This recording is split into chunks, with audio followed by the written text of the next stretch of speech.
Welcome and good morning, good afternoon, wherever you happen to be. Audience, thank you for joining us. Today we are doing for the first episode on future of AI ML trends in 2022 and beyond series. Artificial intelligence becomes an integral part of unleashing innovation. At the decision intelligence level, enterprises struggle with harmonizing data, analytics, and AI disciplines. This struggle results in scalability and operational challenges. AI engineering is enabling operational efficiencies and economies of scale by ensuring reliability, reproducibility, and reusability towards building an augmented digital workforce. We will start this session, but we'll take some of your questions, as many as possible, at the end of the session. I have two industry experts from Microsoft joining me today, James Serra and Sriram Ganapati. Welcome, James and Sriram. Thanks, glad to be here. Thank you. Let's get started. My first question to Sriram. AI innovation is happening at a rapid pace across industry verticals, with an above average number of initiatives on the Gartner hype cycle reaching mainstream. For example, decision intelligence, AI cloud services, intelligent application, NLP, robots. How do you see what are the challenges that enterprises are coming across, an opportunity to implement AI projects in 2022? Sriram? Yeah, first of all, good afternoon, good morning, good evening, wherever you are, everyone. My name is, you can call me Sri Ganapati. I'm with Microsoft and part of the team that works on AI, ML engagements and help many customers adopt that platform. So getting to the question, Khalil, I think you asked about challenges that we are seeing in terms of like AI adoption, or in general, what are some of the challenges that we're seeing when customers want to bring on an AI project into their environment. So it's a great question. There are a few different ones that I've seen in my day-to-day and my experience. So one of the fundamental things is when you want to do AI, you have to start actually one step back, which is having that data foundation, right? So everything starts at data, and then you move into other aspects like analytics and AI. And while that may sound very simple, that is a very, very important aspect that sometimes get overlooked. Some of the customers, they want to jump into AI directly because, obviously there is a ton of value to be had. But at the same time, they haven't looked at, how mature is their data foundation.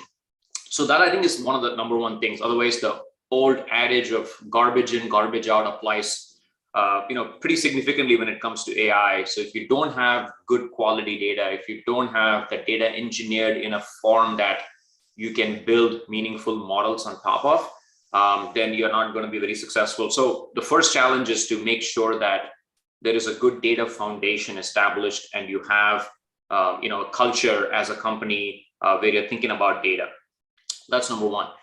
The second thing that I see is also, this is more to do with, the maturity level of where you are in terms of how you think about adopting or implementing AI in your organization. And that starts at the leadership level. You need to have executive sponsorship for AI projects. So one of the other things that we see is a lot of the AI projects tend to just remain as science experiments. They don't really move into that operationalization phase or even large scale adoption because you don't have all the right sponsorship at various levels within the company. So that's another one that, we always talk to customers and make sure that while we can easily implement Microsoft technology or any other technology in addressing their use case, and we can pretty much help them be successful in whatever they're trying to accomplish. But to see the whole thing through and make sure that that project can be operationalized, they need to think about what's really the ROI. Do I have the executive sponsorship? So it may sound again like a very basic thing to do, but we see a lot more in AI only because you get excited about the scope of what the technology can solve, which is absolutely true. except, unless you have all of those identified, the sponsorship and making sure that, the business buy-in is there for these projects, they tend to remain as science experiments. And then last but not the least, and it goes back to the maturity of, where you are in that AI journey. There are a lot of other considerations that you have to think about. AI is not just about taking something and implementing it one time. It's an iterative process, right?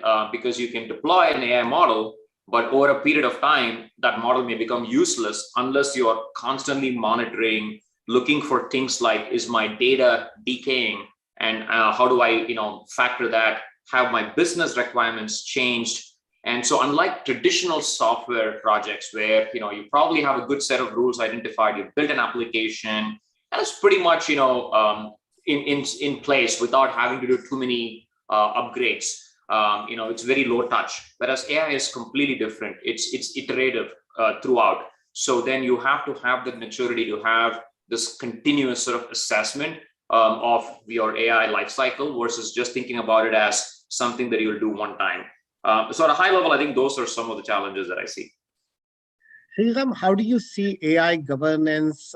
Because like lots of us are doing a lot of different models, but ultimately the governance, the orchestration, automation, ML ops, model ops, I don't see the schema behind it, right? Or I'm not seeing the governance being really adopted day one. How do you see that as a challenge for a successful implementation of iterative improvement on the models and the business outcomes? Yeah, you touched upon something that's actually, pretty important, especially for AI, and it's actually a bigger topic that, we talk about at Microsoft. It is, basically responsible AI. How are you building AI experiments in a responsible manner? And that's a huge area of focus, for us. And so, and when you take responsible AI as a bigger umbrella topic, and then you break it down into some, some individual components. One of the first things is, I think, to what you asked, which is, how do I explain my models? How do I interpret these models and sort of understand why certain decisions were taken, right? Because in the traditional software, development process, it's very easy to go back and sort of understand why, the application had a certain output, because they're rules-based, they're very deterministic. You can go back and say, yeah, that's exactly the trigger for that input, and this is the reason why I got this. Whereas AI is probabilistic. So, it's going to come up with an action or an output based on some probability. So it's never 100%, right? It's like, yeah, I think I have a pretty high confidence that this action is what needed to be taken based on this data set. But how do you explain that? How do you explain and make sure that, that is the right decision, right? And that's a hard problem. But there are tools, from Microsoft and others, where you can go back and help understand and explain the models. So one of the things could be, we give you this concept of understanding the importance of the various features that went into building the model, right? So let's say you have a model, and usually you have a lot of different features to determine why, the model behaved a certain way. So we give you tools to sort of understand which features were the most important. So for example, let's say you're building a model to approve loans. There may be some 8 or 10 features that you're putting into the model, and maybe the one that had the most weightage was the gender of a person, or it could be the credit history of a person, whatever. So that then gives you the capability to understand, why the models are built a certain way, which then brings us to the second piece of responsible ML. Now, are you actually building these models in an ethical and a fair manner, right? So fairness and understanding whether, you're building ethical applications is another important step. So going back to that same example of loan approvals, if your primary feature was gender, that may or may not be the right, way to think about building that application. Because what if a certain gender type is preferred more than the others, with all other things being equal? That is an unfair way of approving loans in that example. It's a very obviously simple example, but you can think about, sensitive features like that may have a negative impact in terms of how those models are built. So understanding, bias in your data set, making sure that you can build your models in a fair and responsible manner is the second aspect of that responsible AI. The first one is being able to interpret and explain them. Second one is about fairness. And then there are a few other aspects, things like governance, which you asked about, right? How do I make sure I put some controls in place so I can do things like differential privacy and other things that sort of get important when we think about responsible AI. So long answer to your question, but it is an important point to consider. There are tools available, but it's not just about the tools and technology. It's really about the process. It's about, again, the organizational culture in giving a lot of importance to that aspect of making sure that you are continuously tracking and monitoring that, which is again very different from the traditional software development lifecycle. That's why it becomes a lot more challenging and complex when it comes to AI. Great perspective. Thank you, Sriram. My next question to you as well. How does an organization, especially from a Microsoft perspective, understand where they are in AI journey? Because lots of companies are starting this AI journey, and then somewhere in the middle, they are getting lost. I had a conversation yesterday with one of that company also. So where they start, where they are. For example, when we're looking at data, you mentioned data for AI. Understanding of that data wrangling, data munging, what engineering features that you want to build upon, how do I use it efficiently, what model I should experiment, what is the compute resources that's required, right? Because people are creating huge bills. How do I operationalize it? So if I build a model, how do I interact it with my larger transaction system? You mentioned responsible and ethical AI. So how do people know that they have a maturity model and where they are, right, at that maturity model?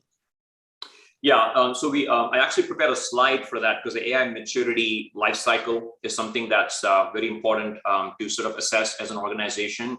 So if Hari, you can move to the slide that shows that AI maturity lifecycle. So what we have, in terms of, so we have a process where you can sort of understand where you are at in your organization in terms of that maturity and the capability.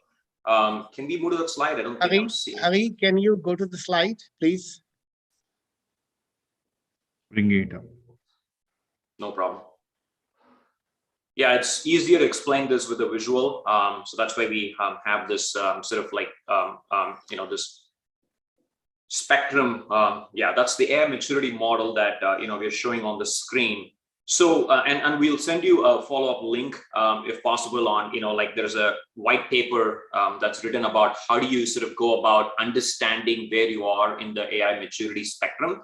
So if you think about, these 4 stages that we have here, there's foundational, there is approaching, aspirational, and mature. So the first thing is to understand, where you are.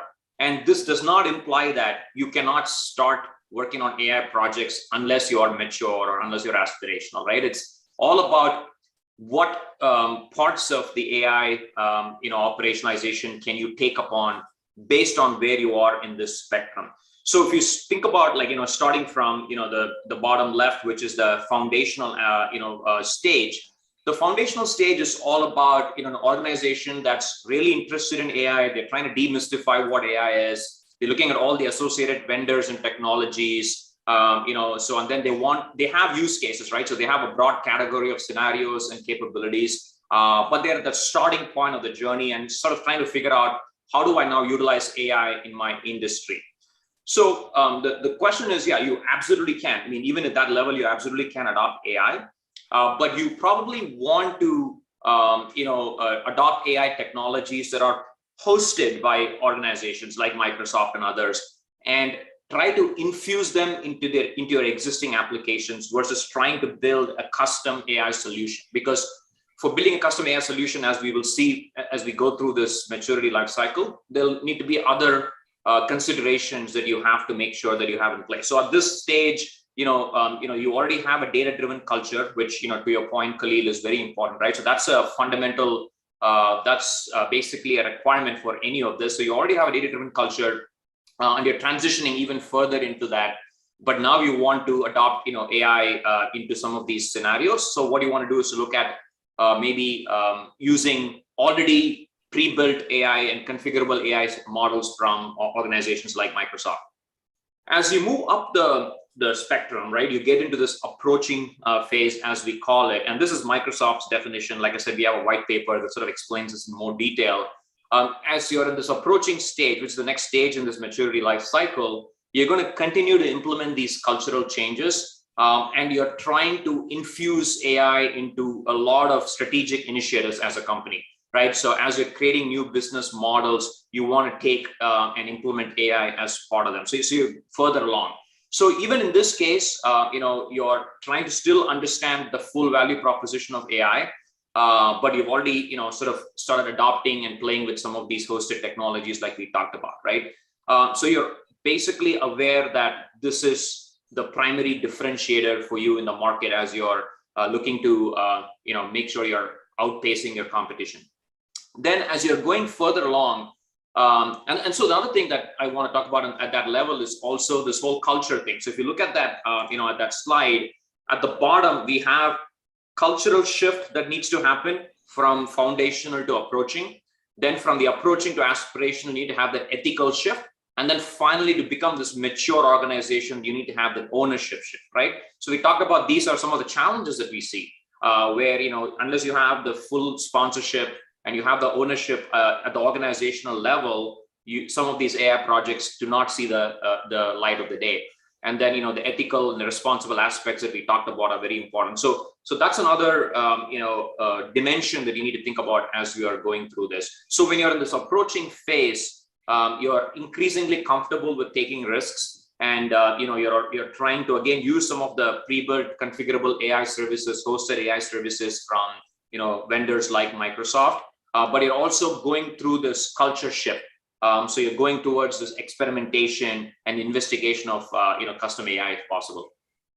And then from there, you're getting into more of this aspirational phase, and the aspirational phase is you're really you're understanding that AI will be instrumental, in helping you compete and transform, right? There are no questions. But now you're looking at other aspects. You're looking at the ethical aspects of AI. This is where you're trying to make sure that, if you're building and you're getting into this custom model building, you're going to be like, looking at building your own models. You're going to have a data science practice in-house, and you're going to still continue using some of the pre-built configurable AI services. But there are some scenarios where you really need to have that custom AI sort of a mindset. And then, which means you now need to have, a shift towards the ethical and the ownership culture, where you're helping organizations learn about ownership, orchestration, all the operational considerations, and then you're using AI to drive decisions and shift culture. And then last but not the least, of course, is the mature phase, as we call it. So you've already shifted your culture, to include, AI in a lot of your day-to-day operations, but at the same time, you're lifelong learning and you have a growth mindset, right? So you're doing a lot of iterative experiments. They come naturally to you. A lot of the strategic initiatives that come from the leadership level are all fully embraced with the data culture. And so you're really created this AI-first mindset. And so again, you've done the full shift, right? And it doesn't mean that you stop there. And that's, I think, going back to the point, there is never a stage where you're like, I'm done, I've done everything, because the iterative mindset means that you're going back and consistently reinventing, looking at, whether AI is still meeting your needs. And sometimes you have to take hard decisions, right? There is this fail fast approach where AI may not be the right approach for every single scenario or use case. You may say, I just want to take it off the radar for this particular use case. Maybe I want to implement it for something else because of a lot of these challenges that we talked about. Yeah, so this is one way. Obviously, this is not the way. There may be other ways of understanding where you are in this maturity spectrum. But this is one sort of guide that we have created from Microsoft in order to understand your maturity. Thank you, Shri. How important is executive sponsorship for these kind of initiative? Because it's a fairly complex as well as time-driven as well as costly initiative, and selecting right tools and technologies from a technology framework, communication process. Because process is, even if it's there's a lot of iteration to that process. How important is all of these factors? Yeah, it's fairly important. In order to make it, I just don't want to make it sound like it's so complex that scaring people away, because there are very, very easy ways to get into this. And that's by, first of all, maybe looking at a smaller use case and getting that initial win. That sort of proves the value. And that's how many of our customers start. We'll talk about this later on in use cases. One of the scenarios, one of the use cases that we see customers starting to adopt AI is these conversational AI type, services, right? So you're creating a bot, and pretty much every customer service now has a bot or an agent, a virtual agent that's behind the scenes. So those are all easier to use, smaller scale AI applications. So you can start small there, and then, like I mentioned, there are so many pre-built AI services that companies like Microsoft offers, which we will also get into here. You can quickly take one of them and infuse it into your existing application. So all you've done is your application still, the experience still remains the same, but you've just made it more intelligent by infusing AI. So those are all small, quick ways of showing to the leadership, going back to your question, or to the organization, the value of AI. And then once you start small and have these initial wins, then you get buy-in. So it's kind of like two-way stream, right? You have executives that are coming to you and saying, do you want to do this? Which is the easy way, that's healthy, but it doesn't often happen that way. From the ground level, you can, as individual contributors in the organization, start implementing this in smaller scale and then sort of show the value and then grow it from there. So I think if you have both of those intersecting, you can definitely get higher up in that maturity spectrum. Got it. Thank you. Thank you. My next question is for James.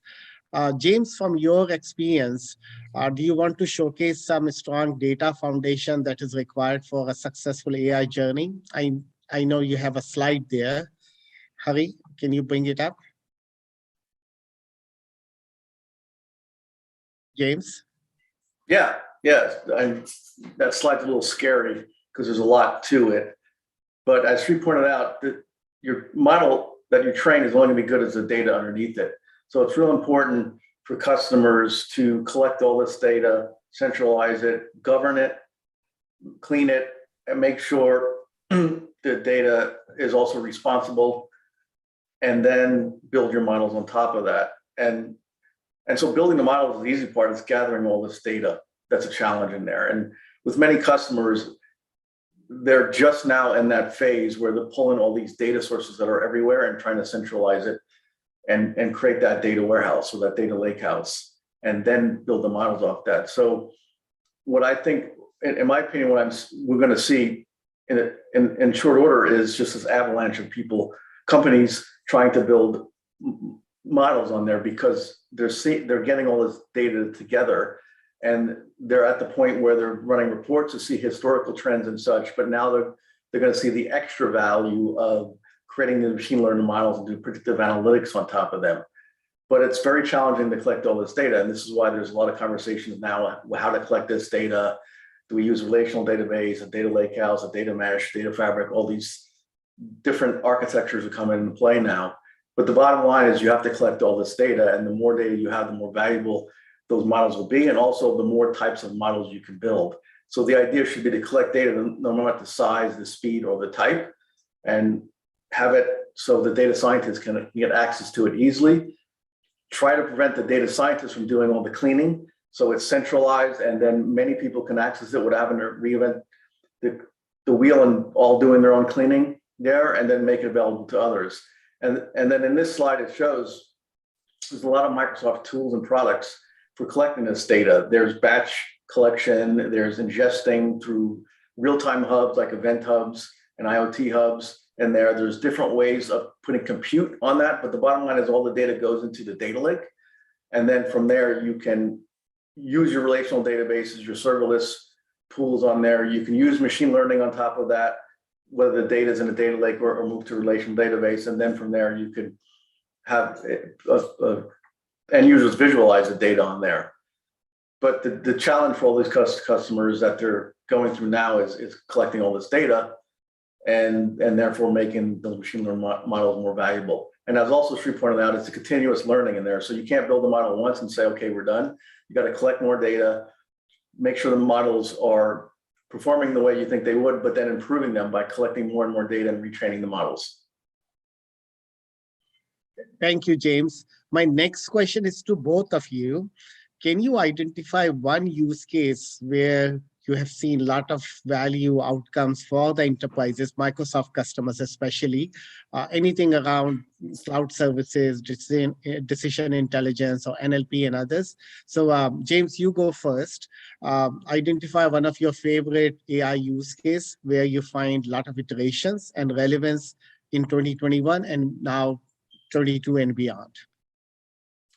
Yeah, off the top of my head, I can probably think of about 20 cases that are all pretty amazing in there. The one that stands out, I just thought of this the other day, was I won't say the name, but there was a cosmetic company, and they came to us because their challenge was they were destroying all this product every year because, and I didn't realize this, but a lot of the cosmetics have a shelf life and they go bad after a certain amount of date.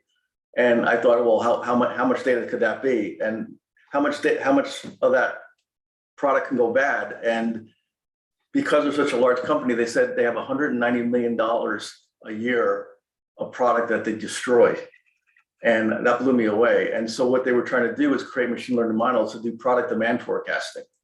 So let's take all this data and let's build machine learning models that we could use early on in the process of all the factories. So they can, because all the factories are in different countries and they market things and package it differently, so they can be more aware of where in the world they should distribute this data on there. So they were creating machine learning models on historical reports. They were also working on using real-time data to ingest, to make in very quick adjustments, because it could take a couple of weeks for them to modify all the machines. But if they know, oh, well, Kim Kardashian just tweeted out something about one of her products in Europe, say, that there's going to be a big push for that. So let's capture that and adjust our machines so that there's more product and delivery sent over to that part of the country in there. And they were also looking to use machine learning models after products are distributed around the world, and say they have a shelf life of 6 months to a year, is if they find they're predicting that sales won't be as much as they thought in one particular area of the world, they can ship that over to another part of the world and that needs it, and then they can use it and therefore reduce the $190 million per year that they were losing on there. So that to me was a really interesting case, and they were developing the models, and it'll be interesting to see if down the road they can share the data of how much they saved. But to me, that highlights a great case where a lot of money can be saved. Thank you, James. Shri Ram, Shri, some interesting use case from 2021, and hopefully it's iterative, has a lot of relevance 22 and beyond. Yeah, like James said, it's hard to just pick one because there are so many of them, and I love the one that James was talking about around inventory optimization, demand forecasting, that sort of thing, like in the retail space. Yeah, I think depending on the industry, there probably will be many repetitive use cases, right? So, I think maybe there are horizontal use cases that sort of applies cross industry, and that may be a good one to talk about because it may apply to many customers. So one of the ones that I've worked with is call center analytics. And call centers are something that any industry can use, and so we have customers that are wanting to understand call center conversations for various purposes. It could be for agent coaching, so understanding the conversations to figure out if there are new agents that are coming in, or if there are certain dissatisfaction in the calls. How do you go back and use that as a tool to coach? So if you think about that use case, there is lots of sub parts to it, right? That you can break it up, and you can even individually tackle them. You don't have to put all of them together into one big AI project. So the first thing is, how do I even transcribe all the calls that are coming in? Because these are usually live conversations that are happening. So you may have access to recorded conversations. The first thing that you have to do is to be able to transcribe all of them. So speech to text is like a AI model that you could use for that. Once you've transcribed all this information, now how do you sort of understand which calls to really analyze further? So you can do some sentiment analysis, some NLP type work on it. And then once you do that, then you're really understanding whether there are certain key things, certain named entities that you're looking for, certain keywords that would indicate that the call went bad, etc. So call center analytics, is something like we see being utilized by many of the customers that we work with, and the beauty of that use case is it's across verticals, right? Whether you're healthcare, whether you're retail, whatever. If you're an organization that has a call center, then that could be useful. And traditionally, this was done in a very what I'd want to say, a manual process, right? I mean, they don't really have anything automated, and it's a hard problem to solve because you're dealing with volumes of data. So going back to even the slide that we have, when James was talking about just getting all of that information into a place, then sort of like understanding it using AI. So call center analytics would be one of the use cases that I would that I enjoyed working with. Yeah, have you come across like propensity to pay kind of scenarios there where call centers calling upon customers and based on their ability to pay, forming a conversation? Have you seen that in your Microsoft experience? Yeah, so what I've seen primarily is it's improving customer experience is sort of like the bigger organizational goal when we talk about at least the projects that that I've worked with. But obviously that inherently has a cost saving element to it. While it sounds like the primary goal is improving customer service, but if you can improve the quality, obviously you have more of a sticky customer, right? And so you're actually improving that stickiness and reducing churn. So yeah, so I think that is the primary organizational objective that these projects that I work with. But to your question, yeah, I'm pretty sure there are other considerations as to why you'd want to analyze that data. Thanks, Sri. So my next question is around technology advancement and its impact 22 and beyond. What are the features, functionality, technologies are emerging that is going to put all of us into a different orbit, right? So we are doing mostly implementations and still trying to come up with the business outcomes. What do you see, Sri, you can go first, you are seeing as a futuristic advancement in the AI technologies? Yeah, I know Hari brought up the slide that sort of covers our end-to-end AI portfolio. I'm not going to drill this, the entire stack here, but the idea is that, first of all, when you think about going back to that maturity model conversation, when you think about, adopting AI and using some of these services from Microsoft, think of it as two big buckets. One is you have your custom AI that you're building, because you have a very specific need and you have a mature organization, you have a lot of data scientists, and you want to sort of build these custom models. So the very bottom of the slide that says ML platform, the Azure machine learning service, is what you would use for custom ML, right? That's a little bit further in that maturity cycle. The rest of the slide, especially like, the middle block where it says cognitive services or customizable AI models, these are models that Microsoft builds and offers as APIs that you can just utilize in your existing applications. And that's the quickest way to get started, right? And so, and I'll get to your question of, what innovation we are seeing. But, then when we think about, that bucket there that says cognitive services, we largely have four categories: vision, speech, language, and decision. So the idea is, how do we, use AI to mimic some of the cognitive capabilities that we as humans have, right? Around seeing, around hearing, around, speaking and all that kind of good stuff. So that's how those buckets are categorized. And under each of them, we have a growing list of services that Microsoft's research comes up with. And also we utilize them in a number of our own first party products. So I know this meeting is on Zoom, but we have Teams that we use for our, calls. And so all the transcription that happens within Teams, the translation capability, they actually use some of these AI models. And now the beauty is that those same AI models that are being used by our first party products, so it has been tested at scale, we open it up as APIs to end customers so they can start using. And to your question about innovation, so under the cognitive services bucket, you see this thing called as OpenAI that is shaded in a pink color or whatever the color is. So that is one of the partnerships that we recently built with this partner called OpenAI. So OpenAI is an independent company, and Microsoft announced a strategic partnership with OpenAI. OpenAI has the largest language model in the world, right? Period. No other company has a language model that's as big as OpenAI.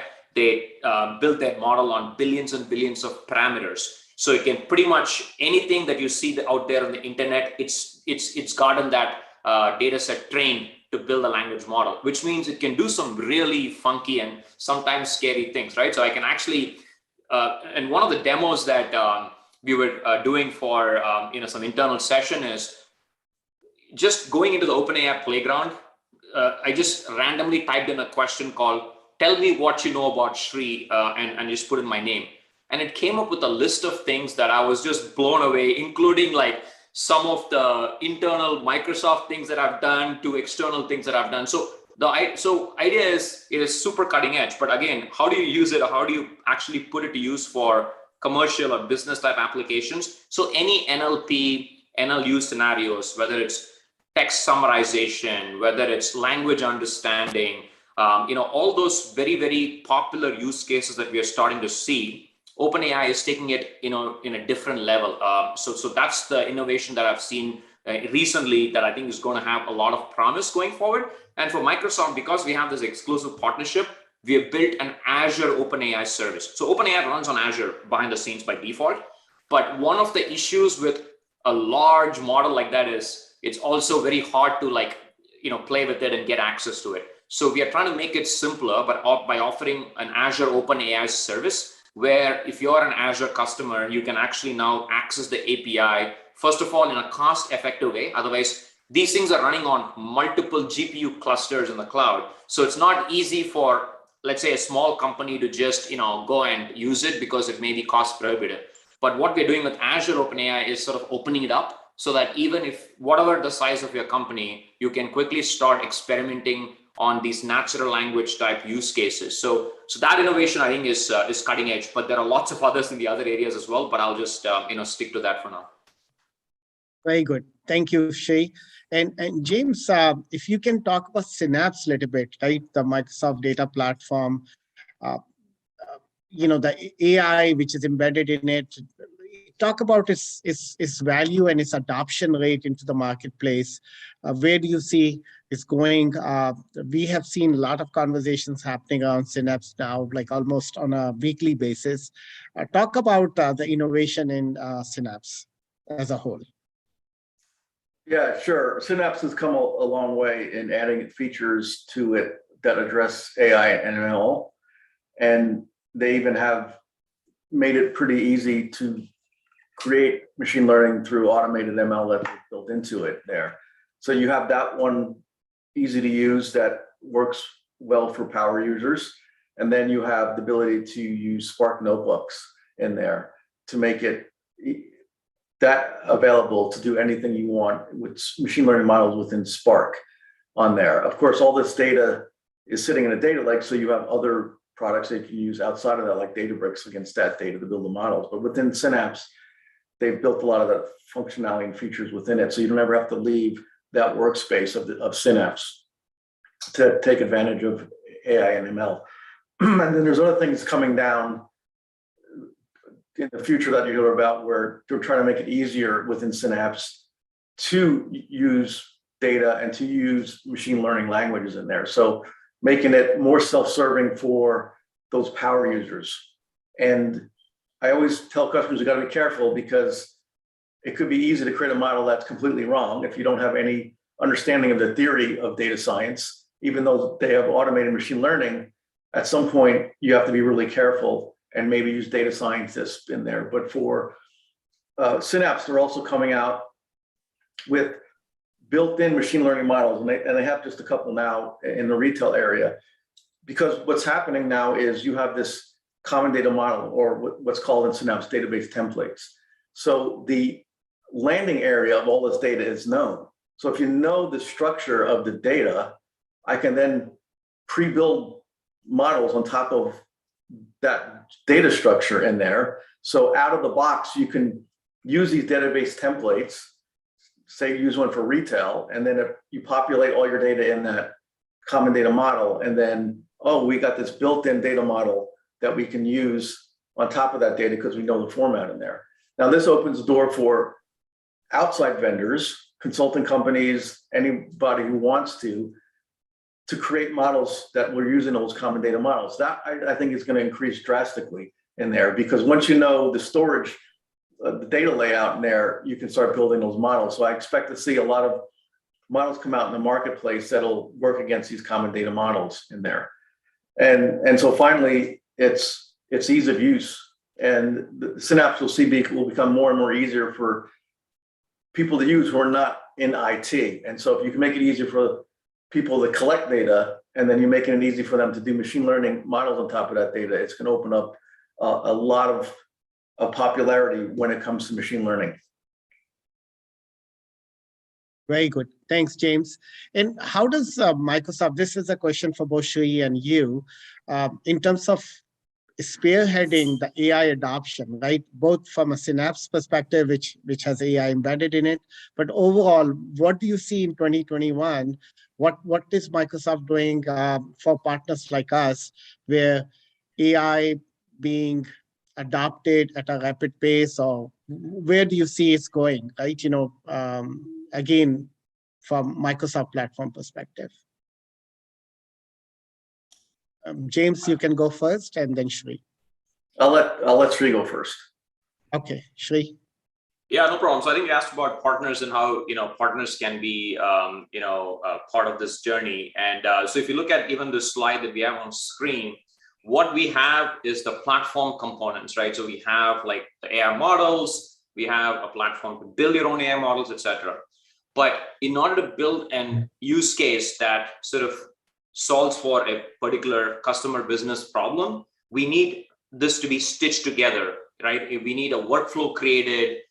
We need to make sure that the pre-processing and the post-processing, all those things happen. Otherwise, it's just a platform, it's just a service, and a lot of times, it doesn't really solve for the business goal. So that's where partners come in, right? So partners like you all there, you can actually take a service like speech to text, or take a service like our computer vision service, and then build an application that stitches all of those services together to solve for maybe an image classification scenario that a hospital may have for understanding X-rays and CT scans, right? Our vision models can do a pretty good job, but that really means that you need a partner to come in and sort of like build it together. So that's one aspect of how we see, partners like really helping adopt this. And then if you, the other thing that, we sort of didn't talk about here is, if you look at the audience, right? So there's developers and data scientists, and this whole block at the bottom,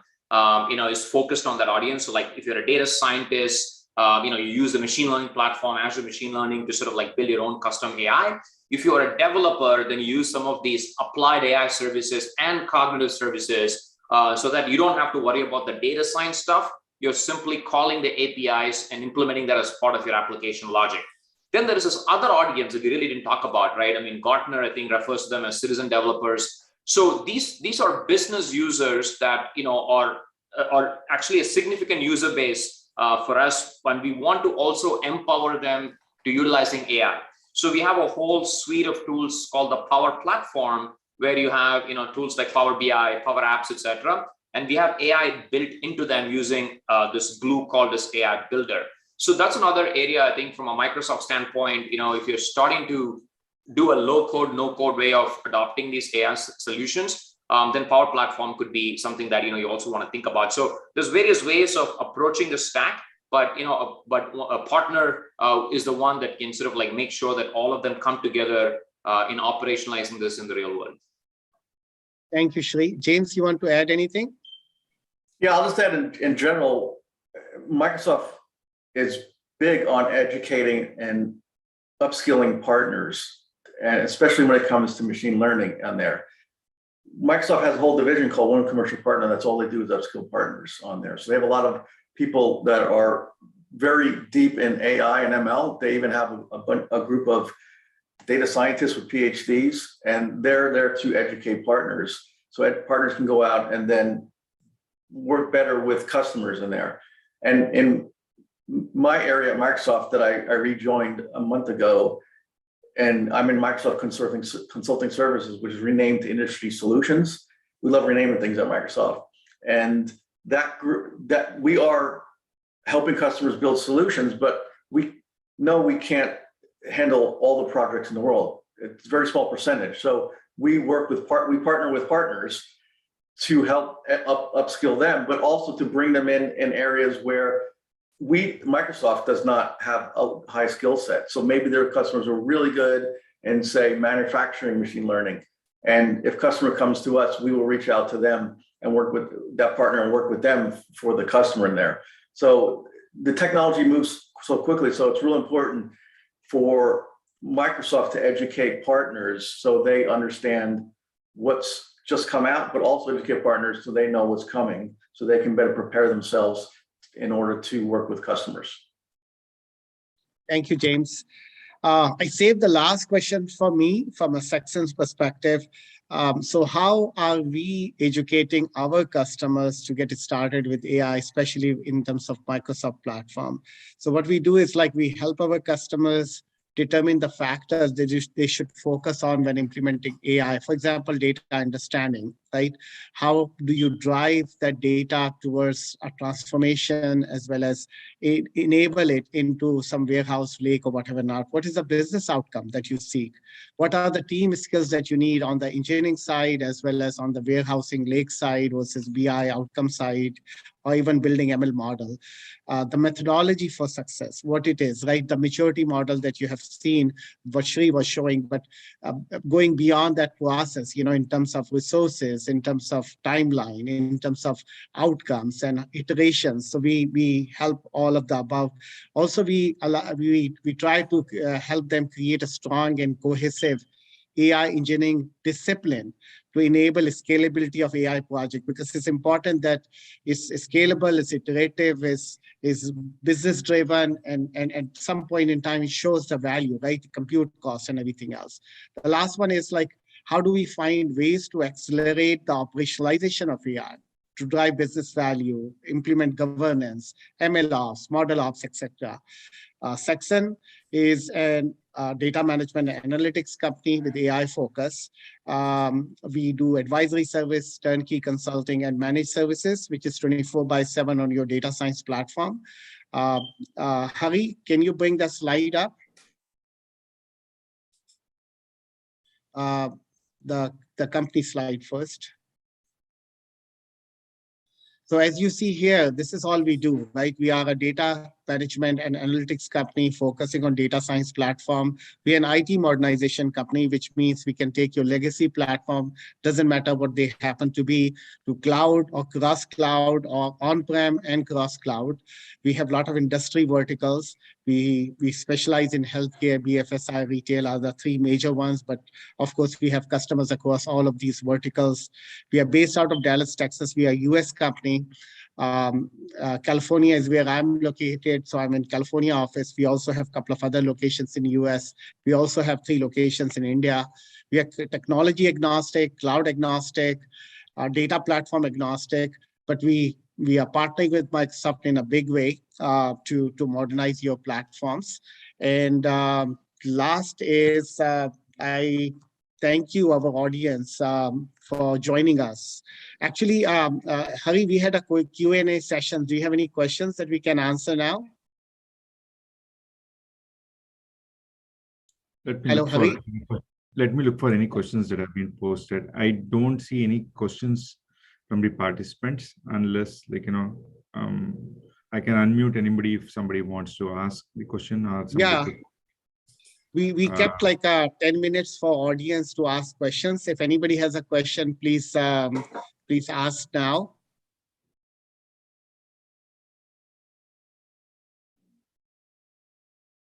Before we wrap up the call.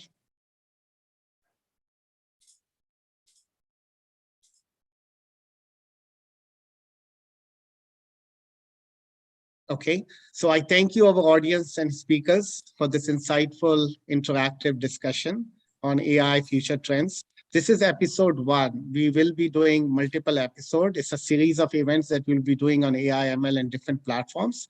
So this is the first one. Please reach out to Saxon.ai. I'm Khalil Sheikh. EVP, Data Management and Analytics. If you're seeking to operationalize any of your AI platform within your enterprise, please reach out to us, and we look forward to supporting you. Cheers for now. Thank you. Bye. Thank you, Shri, James. Sure. Yeah, thank you.